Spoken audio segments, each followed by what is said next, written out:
السلام علیکم life changers دوستو، یہ چینل ہے ان لوگوں کے لیے جو زندگی میں واقعی کچھ بڑا کرنا چاہتے ہیں۔ حساس انسان ڈپریشن کا جلدی شکار ہوتا ہے۔ کبھی ہم نے سوچا کہ ذہنی امراض کیوں پیدا ہوتے ہیں؟ ہم میں سے اکثر اس کو بیماری ہی نہیں سمجھتے۔ ہمارے نزدیک بیماری وہی ہے جو نظر آ جائے، جبکہ ذہنی اذیت اور نفسیاتی تکلیف نظر نہیں آتی۔ ڈپریشن کا پہلا شکار سینسٹیو انسان ہوتا ہے، اور خاص طور پر وہ انسان جو اپنی کیفیت کا اظہار بھی نہ کر سکتا ہو۔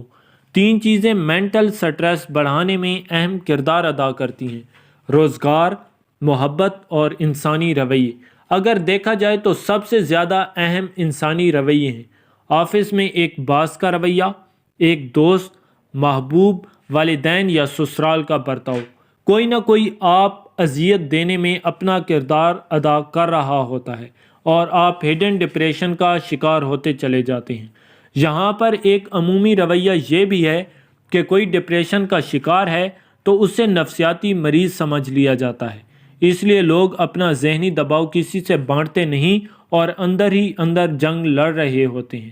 اگر ہم اپنے رویے ہی بہتر کر لیں تو کسی مرہم کی ضرورت نہ رہے۔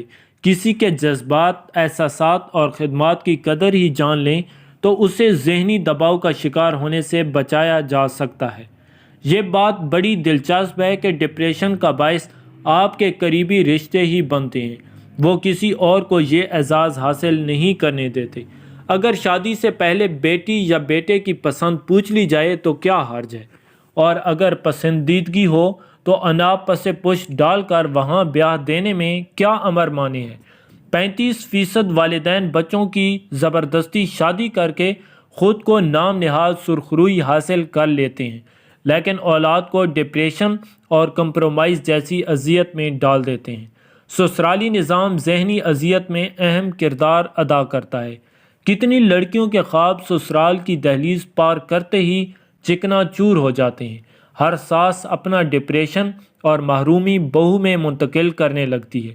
بہو اپنے بچوں میں اور مرد اسی چکی کے 2 پارٹوں میں پستا رہتا ہے۔ محبت، جسے ہمارے معاشرے میں ایک غیر اہم عنصر سمجھا جاتا ہے، وہ بھی نفسیاتی دباؤ کی ایک اہم وجہ ہے۔